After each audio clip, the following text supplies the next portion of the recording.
Assalamualaikum warahmatullahi wabarakatuh. Alhamdulillah wa kafa, wassalatu wassalamu ala Nabi Mustafa wa ala alihi wa sahbihi syarafa, amma ba'd. Berusaha dirahmati Allah subhanahu wa ta'ala. Kita melanjutkan bacaan kitab Nasaihul Ibad. Sebelumnya mari kita baca surat Al-Fatihah untuk pengarang. Bismillahirrahmanirrahim. La hadratan Nabi Muhammad sallallahu alaihi wasallam.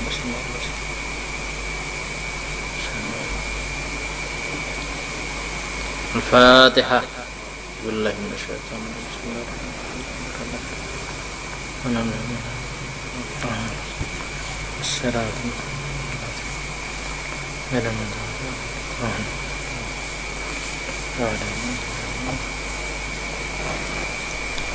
Bisa dirahmati Allah subhanahu wa ta'ala. Lanjutannya adalah wal maqalatu tasi'ah, makalah atau pembahasan yang ke-9. Makalah yang ke-9 ini adalah An Sufyan As-Tsauri radhiyallahu an. Jadi dari Imam Sufyan As-Tsauri, beliau ini termasuk ada yang mengatakan termasuk murid dari Imam Al-Amasi, yang mana minggu kemarin telah kita bahas. Imam Sufyan As-Tsauri ini bahwa Syekhul Imam Malik, termasuk guru dari Imam Malik. Biar kita kenal lebih akrab, kita sampaikan sedikit biografi tentang beliau. Jadi beliau ini Imam Sufyan As-Tsauri termasuk salah satu seorang ulama ahli hadis.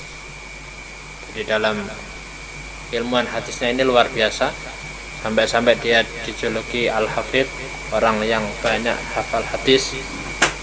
Dia ini termasuk riwayatnya itu ya adil dan dobit, salah hafalan hadisnya ini luar biasa. Banyak ulama tentunya yang memuji tentang beliau. Oh, Imam Sufyan As-Tsauri gini, oh luar biasa pokoknya. Nama asli beliau adalah Sufyan bin Sa'id bin Masruq Al-Kufi. Jadi dia punya anak Abu Abdillah, makanya nama aslinya Abu Abdillah Sufyan. Anaknya Abdillah, beliau namanya ya Sufyan bin Sa'id bin Masruq Al-Kufi, atau terkenal dengan Imam Sufyan As-Tsauri. Beliau lahir ada di kota Kufah pada tahun 97 Hijriah. Kalau Imam Al-Amasi kemarin kan tahun 61 Hijriah. Berarti Imam Sufyan As-Tsauri ini ya pernah juga berguru ke Imam Al-A'mas, yang mana minggu kemarin sudah kita sampaikan biografinya. Ayah Sufyan beliau ini yang bernama Sa'id ini, beliau ini termasuk salah satu ulama Kufah ya, ada di Irak sana. Beliau sangat cermat masalah hadis, meriwayatkan dari ini, oh luar biasa pokoknya. Jadi mengenai beliau ini Sufyan As-Tsauri, salah satu imam yaitu Imam Khatib Al-Baghdadi, beliau berkata, Sufyan adalah salah seorang di antara para imam kaum muslimin dan salah seorang dari pemimpin agama. Kepemimpinannya disepakati oleh para ulama, jadi sudah tidak diragukan lagi, sehingga tidak perlu lagi pengukuhan terhadap ketelitian tentang hafalan beliau. Jadi sudah para imam-imam yang ada sudah mengakui sudah. Jadi tidak usah kita, oh ini kayak apa ini kok dari Imam Sufyan As-Tsauri, apa betul apa enggak ini dan lain sebagainya. Sudah, tidak usah macam-macam. Ulama-ulama yang ada di zamannya aja mengakui. Jadi kita ya tinggal ikut aja sudah. Imam Ibnu Mubarak, beliau dalam salah satu perkataannya beliau pernah menyampaikan, ya, aku telah mencatat dari 1.100 orang guru, dari tuan guru yang ada itu 1.100 dari tuan guru yang ada itu, dan aku tidak pernah mencatat dari seorang yang keutamanya melebihi Sufyan. Maksudnya apa ini? Berarti Imam Sufyan Ats-Tsauri ini termasuk orang yang luar biasa. Masalah hadisnya, masalah kelebihan yang lain dan lain sebagainya, oh luar biasa pokoknya. Ya. Beliau ini meninggal ada di kota Basrah pada tahun 1061 Hijriah. Di singkat aja lah mengenai tentang biografi beliau. Beliau berkata, kullu maksiatin, ya, setiap maksiat, nasyiatin yang timbul, yang tampak,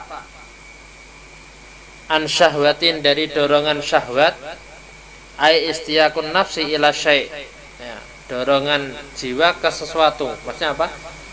Syahwatnya luar biasa, yang memuncak itu tadi. Fa innahu yurja ghufranuha ay al-maksiyah. Jadi bisa diharapkan seorang tersebut diampuni dosanya oleh Allah Subhanahu wa taala. Maksiatnya bisa diampuni oleh Allah Subhanahu wa taala. Karena apa? Maksiat yang ia kerjakan atas dorongan dari syahwat itu tadi. Nah, dari sekedar keinginan.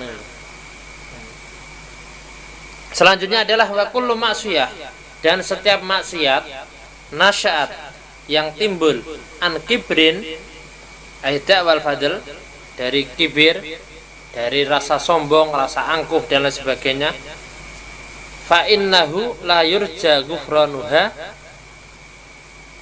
maka maksiat tersebut tidak bisa diharapkan pengampunannya. Li'anna maksiata iblis, karena maksiat itu iblis, maksiatnya iblis, karena asluha, ada itu asalnya maksiatnya iblis, minal kibir, dari sombong itu tadi. Jadi dia menyangka yas'amu annahu khairun min sayyidina Adam. Dia menyangka, oh saya ini lebih hebat, saya ini lebih unggul dari Adam. Adam kan dari tanah, di bawah. Saya ini, wah, kedudukannya, ibadahnya sudah luar biasa, sudah mengaku top, merasa sombong sudah. Ya. Wali anna zallata sayyidina Adam, dan ketergelincirannya Nabi Adam ini, Nabi Adam alaihissalam, kan asluha minas syahwah, karena dorongan dari nafsunya sendiri itu tadi. Bisa babi istiaqihi ila jawqi samarati sajarati syahwah al-manhi'an. Jadi sebab keinginan yang luar biasa, dorongan nafsu yang luar biasa, dorongan syahwat yang luar biasa, oh ingin memetik dari buah yang dilarang, yaitu buah kuldi itu tadi. Nah, kalau kan sudah melarang, wahai Adam, kalian bisa mengambil dari buah-buah yang ada, dari makanan, dari buah-buahan yang ada, dari ini itu dan lain sebagainya yang ada di surga, pian boleh ngambil, akan tapi satu yang tidak pian boleh ambil, yaitu buah kuldi itu tadi. Ternyata apa? Didorong sama keinginan syahwat itu tadi. Oh, pengen ini. Belum lagi didukung sama istri beliau, Siti Hawa. Nah, makanya perempuan apa inginnya, mungkin kalau laki-laki mungkin bisa agak ditahan, tapi perempuan, oh itu loh, coba itu. Makanya sampai-sampai, mohon maaf, yang Nabi Adam beliau ngambil tertelan satu, makanya sampai di sini. Nah, yang namanya sudah wanita itu tadi saking senangnya, oh, sudah diambil, kan sudah diambil dulu sama Nabi Adam. Akhirnya kan diambil terus dimakan. Mohon maaf, sampai itu timbul di sini dua itu tadi. Jadi mohon maaf, Sayyidatina siapa? Siti Hawa itu tadi sudah makan duluan dua itu tadi. Makanya sampai ada di situ yang timbul itu tadi. Ya. Nah, gara-gara apa? Kita kembali ke apa? Maksiatnya itu tadi. Ya, maksiatnya Nabi Adam karena apa? Dorongan dari nafsu itu tadi. Nah, selanjutnya adalah dari perkataan Imam Sufyan Ats-Tsauri ini jelas bahwa maksiat yang disebabkan karena dorongan nafsu itu mudah sekali dapat pengampunan dari Allah Subhanahu wa taala. Lain halnya kalau maksiat itu timbulnya dari rasa kibir, rasa sombong, rasa lebih hebat dari yang lain, yaitu tidak bisa diharapkan pengampunannya. Jadi umpama diharapkan ya sedikit lah. Kita lihat bagaimana Nabi Adam sama iblis itu tadi. Makanya Nabi Adam sudah maksiat itu sudah langsung dari yang sebelumnya tempatnya ada di surga sudah diturunkan ke bumi ini. Nah, tapi yang si iblis itu tadi ya, bukan hanya di sampai bumi aja ya, di sana sudah gara-gara dia sudah bermaksiat itu tadi karena sombong sampai akhirnya mau tunduk sama Nabi Adam, akhirnya kan sudah dikeluarkan dari surga sampai ke dunia, sampai nanti di akhirat pun nanti akan disiksa oleh Allah Subhanahu wa taala. Gara-gara apa? Sombong itu tadi. Makanya pernah ini iblis ini suatu ketika berjumpa dengan Nabi Musa. Ya. Nabi Musa ini ya, ketika dijumpai iblis, wahai Musa, pian ini kan pilihan Allah Subhanahu wa taala. Pian bisa bercakap langsung dengan Allah Subhanahu wa taala. Pian kan punya julukan kalimullah, orang atau nabi yang mampu bercakap-cakap langsung sama Allah Subhanahu wa taala. Tolong dong mintakan ampun buat saya biar diampuni oleh Allah Subhanahu wa taala. Sudah akhirnya mendengar hal tersebut, Nabi Musa langsung mohon sama Allah Subhanahu wa taala. Ya Allah, mohon. Nah, biar ini iblis diampuni oleh Allah Subhanahu wa taala. Nah, sudah ketemu lagi, iblis tanya, "Kayak apa? Sudah pian sampaikanlah." Sudah. Nah, terus kayak apa kabarnya? Gini. Allah mau mengampuni pian wahai iblis. Tapi sebelumnya pian harus sujud dulu ke Adam. Oh. Kata iblis, "Lah iya. Lah masih hidup aja saya tidak mau sujud sama itu Adam. Apalagi Adam sudah meninggal. Tidak mau sudah." Oh, sampai segitunya ya iblis. Jadi hidup aja saya tidak mau sujud, apalagi ini sudah mati. Ngapain saya mohon ampun ya, minta maaf mau sujud sama Adam? Tidak mau, gengsi dong. Wah, gara-gara sombong itu tadi. Nah, makanya sampai udah dilaknat sampai hari kiamat, sampai nanti siksanya luar biasa. Makanya iblis ini senantiasa mendorong bagaimana keturunan ini Adam. Wah, diajak, ayo sama-sama. Nah, umpati aku, ikut aku. Sama-sama diajak masuk nerakanya. Mudah-mudahan kita terhindar ya dari api nerakanya Allah Subhanahu wa taala dan dari gangguan iblis itu tadi. Pemirsa yang dirahmati Allah Subhanahu wa taala, nah, hal senada mengenai ini apa yang dikatakan oleh Imam Sufyan Ats-Tsauri ini pernah juga disampaikan oleh Imam Hasan Al-Basri. Salah satu kalam beliau Imam Hasan Al-Basri, beliau mengatakan, "Mangkanat dzunubuhu fi syahwati." Barang siapa yang dosanya itu, dosa yang ia kerjakan sebab syahwatnya, keinginannya itu tadi, fa arjulahu taubah, maka bisa diharapkan orang tersebut diampuni oleh Allah Subhanahu wa taala. Wa mangkanat dzunubuhu fil kibir, dan barang siapa yang dosanya itu karena sombong, fala turjalahu taubah, maka tidak bisa diharapkan orang tersebut akan diterima tobatnya oleh Allah Subhanahu wa taala. Beliau mengatakan dalilu dzalik, yang membuktikan akan hal tersebut adalah Adam alaihissalam wa iblis. Yang Nabi Adam jelas dosa beliau karena keinginan syahwat itu aja. Ya, tetap diampuni oleh Allah Subhanahu wa taala meskipun dihukum diturunkan ke bumi ini. Ya. Sedangkan iblis gara-gara dia itu dosa, dia sombong, merasa besar dari yang lain, makanya apa? Dia tidak diampuni oleh Allah Subhanahu wa taala. Jadi ini masalah kibir, ini masalah yang luar biasa. Ya. Sampai-sampai dalam kitab Tasbihatul Fuad juz 1 halaman 189 di situ dijelaskan usulul ma'asi salasa. Jadi pokok dari segala maksiat, ya, pokoknya itu ada salasa, ada 3. Yang pertama adalah al-kibir, sombong, bangga diri. Bahwa aslu maksiat iblis haitsu takabbara ala Adam faqala ana khairum minhu. Kibir ini maksiat yang pertama, ya, asal maksiat si iblis itu tadi, ketika dia itu sombong sama Nabi Adam, ana khairum minhu, saya lebih baik dari itu Adam, kata iblis dengan sombongnya. Itu yang pertama. Yang kedua adalah asal maksiat adalah wal hirsu, yaitu sangat tamak. Bahwa aslu maksiat Adam haitsu harasa alal akli minas sajarah. Jadi yang memulai pertama adalah maksiatnya Nabi Adam. Karena itu apa? Dia ingin rasa tamak yang luar biasa, ingin memakan dari pohon atau buah kuldi itu tadi.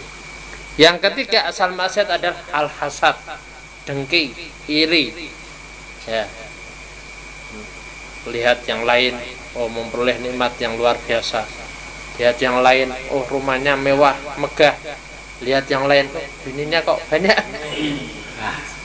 Merasa iri mama. Kok ke situ lagi.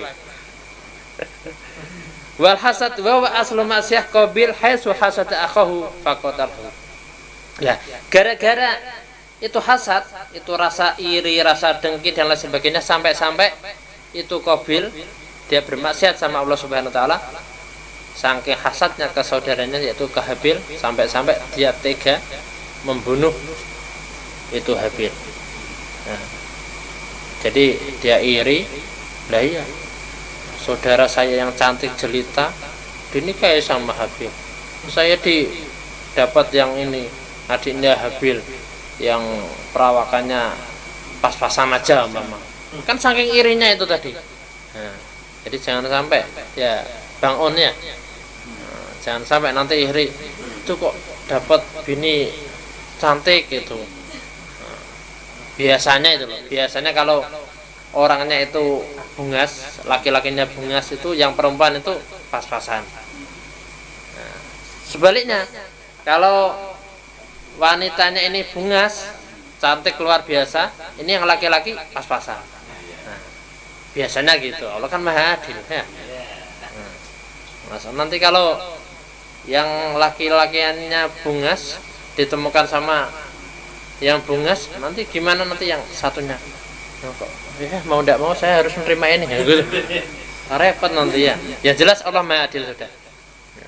Dan saya sudah banyak membuktikan dari teman-teman yang ada itu, padahal ini yang lakinya ini luar biasa gantengnya, kan tapi ya Allah istrinya ya Allah ini, sampai ada mungkin salah satu keluarga ya, di salah satu keluarga ini, dari anggota keluarga yang lain ini, dari saudara-saudaranya yang lain ini, itu yang paling ganteng, yang paling top, misalnya ya, kalau kerjaan ini ya paling bagus, pokoknya bagus ada di dia sudah. Apa yang terjadi? Ketika sudah sampai berumur berapa itu, 30-an lebih, dia baru nikah. Padahal itu paling top, paling kaya, paling ganteng, tapi yang dia nikahi apa? Janda. Itu pun sudah punya anak yang SMP. Jadi dia janda, punya anak, berarti kan sudah, kalau dilihat-lihat, ya ini gantengnya luar biasa, gaweannya bagus, tapi kok dapatnya tidak cantik pula. Ya janda kan macam-macam ya, ada yang gimana gitu, ada yang wow, ada yang pas-pasan, ada yang apalagi ini punya anak lagi ya. Kalau dilihat dari situ kan Allah nakdir sudah ya, padahal sudah dipilihkan ini tapi tidak mau juga ya. Nah kembali ke sini sampai mana tadi. Nah,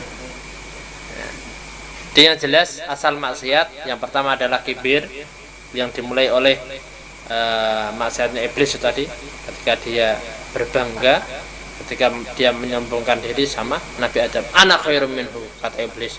Yang kedua adalah al-hirs ya, sangat tamak itu tadi, yaitu diawali oleh maksiatnya Nabi Adam ya, ketika ingin memakan buah kulti. Yang ketiga adalah hasad, yaitu rasa iri, rasa dengki, yang mana dimulai dengan maksiatnya Qabil yang sampai tega-teganya membunuh saudaranya sendiri. Terus masalah kibir pula, masalah sombong ini pula, nah, dalam sebuah syair dikatakan ta'il kibro, nah, innal kibro lillahi wahdah, tinggalkan itu kibir, tinggalkan itu sombong. Karena apa? Rasa sombong itu ya, sifat kibir itu hanya dimiliki oleh Allah Subhanahu wa ta'ala. Wa qatlu inna syaitan lamma takabbara, ketika syaitan itu punya takabur ya, punya rasa wah lebih baik dari yang lain, setan akhirnya dilaknat oleh Allah Subhanahu wa ta'ala. Wa man anta ya miskin hatta tunasi al-malik lida al-kibriya wa tafkhur.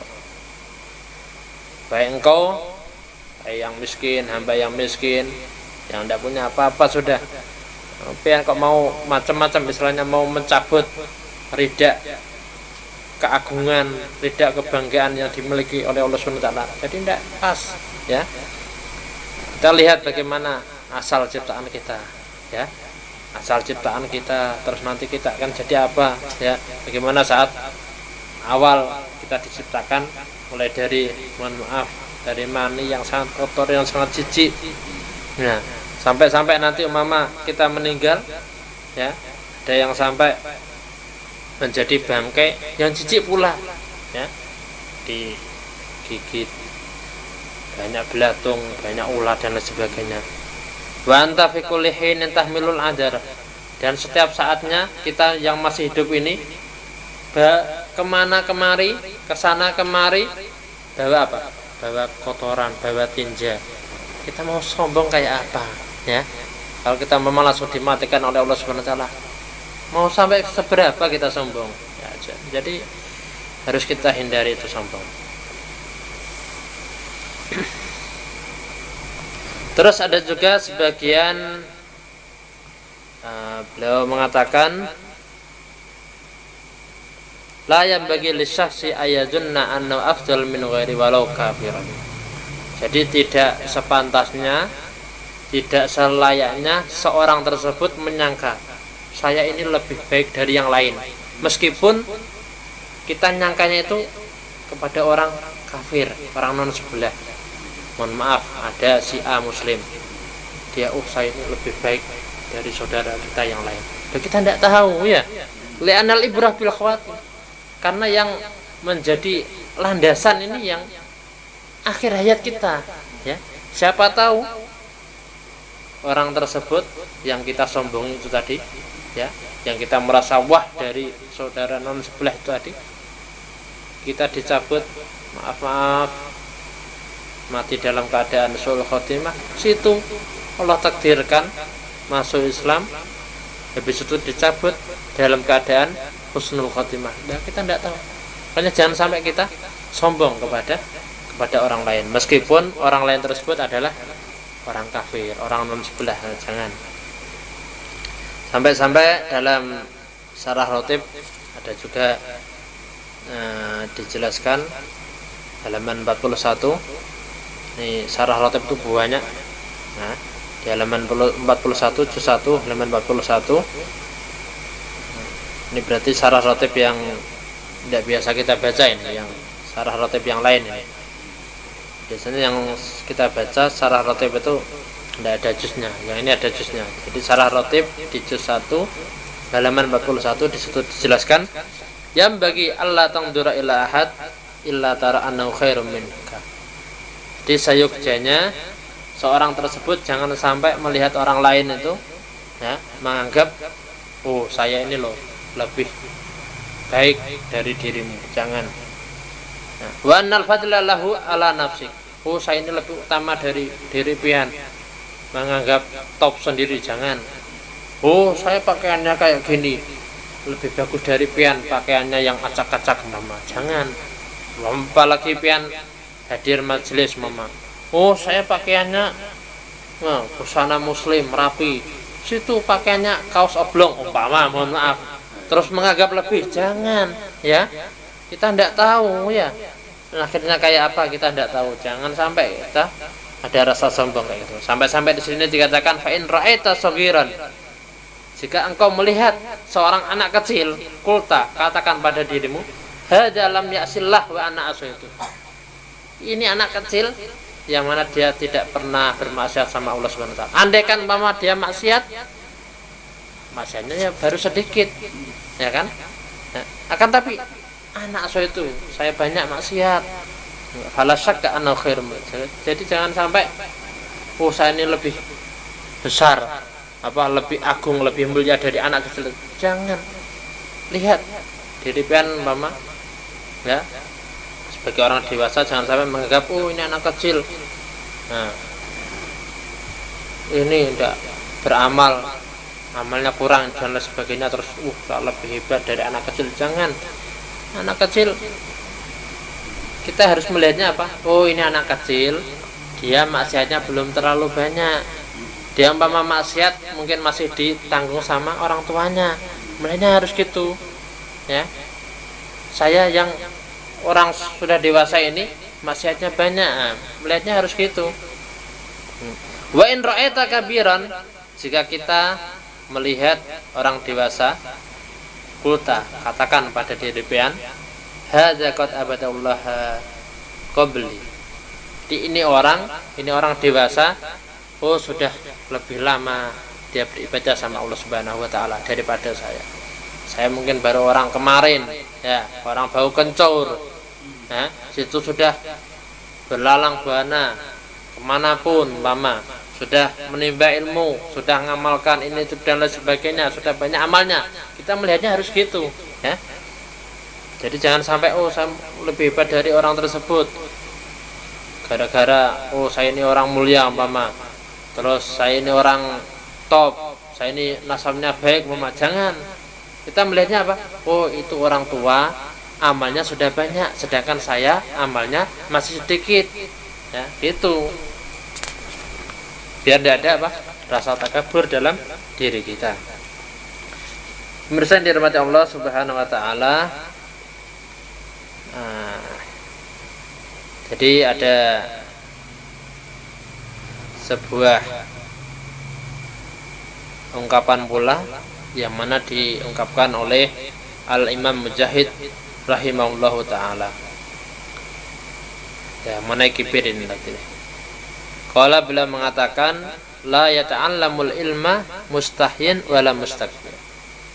Jadi tidak akan mencari ilmu orang yang dia itu punya rasa malu. Kalau sudah ada rasa malu, ya tidak mungkin bakalan cari ilmu. Contoh, itu gurunya nom banar. Saya ini sudah tua, masa berguru sama anak muda, umpama kayak gitu. Wala mustakbirin, dan orang yang dia itu ada rasa sombong, tidak bakalan dia itu akan cari ilmu ya. Saya sudah amal ini itu dan sebagainya, saya sudah sering haji, saya sudah sering umroh, saya sudah sedekah ini dan sebagainya. Sudah tidak punya apa-apa gitu, sudah tidak akan cari ilmu kalau gitu ya. Li'annal mustahya yamna'ul haya an tafaqquh fid din wa su'al amma la ya'lam. Karena orang dia itu kalau ada rasa malu, niscaya dengan malunya itu tadi akan menghalanginya untuk memperdalam ilmu agama. Dan dia Dan dia akan terhalang pula untuk bertanya dari apa yang ia tidak ketahui. Dia mau tanya ini, malu sopan saya. Masa saya orang dewasa tanya sama anak yang bau kencur? Kan malu itu sudah. Kalau sudah gitu ya sudah. tidak bakalin mau apa menerima ilmu yang disampaikan. Wal mutakabbir yamna'uhu kibruhu anil istifadah wa ta'allum mimman huwa dunahu fir rutbah. Sedangkan orang yang dia itu sombong, ya, dengan kesombongannya itu tadi akan menghalanginya dari mencari faedah, mencari tambahan ilmu, ya, belajar kepada orang yang lebih rendah derajatnya. Itu tidak tahu apa-apa itu mungkin baru ngaji cuma berapa tahun, mondok cuma berapa tahun, saya sudah bertahun-tahun, berpuluh-puluh tahun mama. Nah sudah, gara-gara sombong dia terhalang dari mengambil faedah itu tadi. Wala yakunul mar'u aliman hatta yakhudal ilma mimman huwa fawqahu wa mimman huwa misluhu wa mimman huwa dunahu. Dan seorang tersebut tidak akan menjadi orang alim sampai dia itu mau mencari ilmu, mau mengambil ilmu baik kepada orang yang ilmunya lebih tinggi, baik orang yang ilmunya sepadan dengan dia, maupun orang yang kedudukannya lebih rendah dari dia. Jadi intinya apa? Kalau kita mau mencari ilmu, sudah, entah itu gurunya luar biasa keilmuannya, atau dia seumuran dengan kita, atau lebih muda dari kita, sudah, kita belajar aja sudah. Kalau sudah gitu, kita apa? Insya Allah pasti akan memperoleh ilmu yang luar biasa. Tapi kalau sudah gengsi, sombong, nah sudah, tidak akan memperoleh faedah. Nah, mudah-mudahan kita terhindar dari itu. Amin amin ya rabbal alamin. Ya, kita kembali ke pembahasan ini. Jadi perkataan beliau yaitu Al-Imam Sufyan Ats-Tsauri, beliau mengatakan kullu ma'siyah, setiap maksiat yang timbul karena dorongan syahwat, fa innahu yurja ghufranuha, itu bisa diharap diampuni dosanya oleh Allah Subhanahu wa taala. Wa kullu maksiyah, akan tapi maksiat yang timbul karena sombong itu tadi, nah, tidak bakalan dosanya, dosa yang ia kerjakan akan diampuni oleh Allah Subhanahu wa taala. Sudah digambarkan, yaitu maksiat yang timbul karena dorongan nafsu, yaitu Nabi Adam. Nabi Adam meskipun dia salah, ya, meskipun sudah dihukum, tapi apa? Tetap diampuni oleh Allah Subhanahu wa taala. Sampai-sampai anak turun dari Nabi Adam, ya, ada kalanya masuk dalam surganya Allah Subhanahu wa taala. Karena apa? Nabi Adam dia bermaksiat karena apa? Atas dasar itu tadi, maksiat yang mendorong dari keinginan syahwat itu tadi. Sedangkan si iblis itu tadi, gara-gara maksiatnya luar biasa, karena sombong itu tadi, sampai di dunia, sampai nanti di akhirat sana sudah dilaknat oleh Allah Subhanahu wa taala. Nah, mudah-mudahan dari sini kita dijadikan oleh Allah Subhanahu wa taala hamba-hamba yang apabila umpama kita maksiat, mudah-mudahan senantiasa segera diterima tobat kita. Amin amin ya rabbal alamin.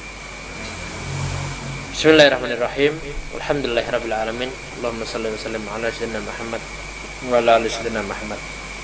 Allahumma ij'al zamana zaman marhuma wa tafarraqna min ba'dihi tafarraqan ma'suma.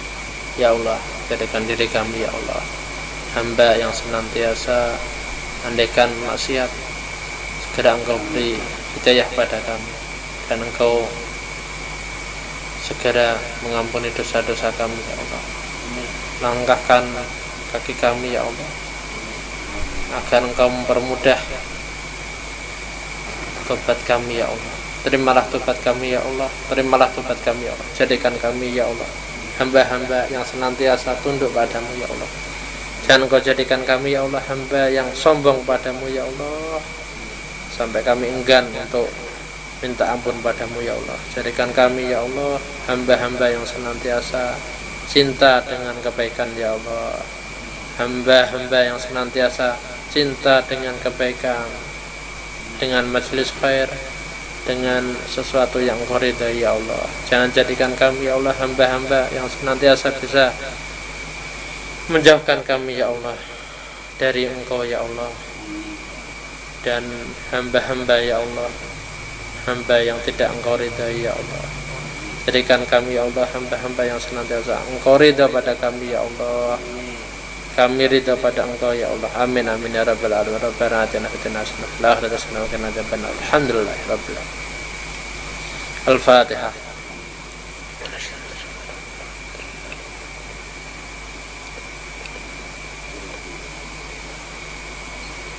Mohon ampun, mohon maaf kurang lebihnya dari kami. Ihdinas siratal mustaqim. Assalamualaikum warahmatullahi wabarakatuh.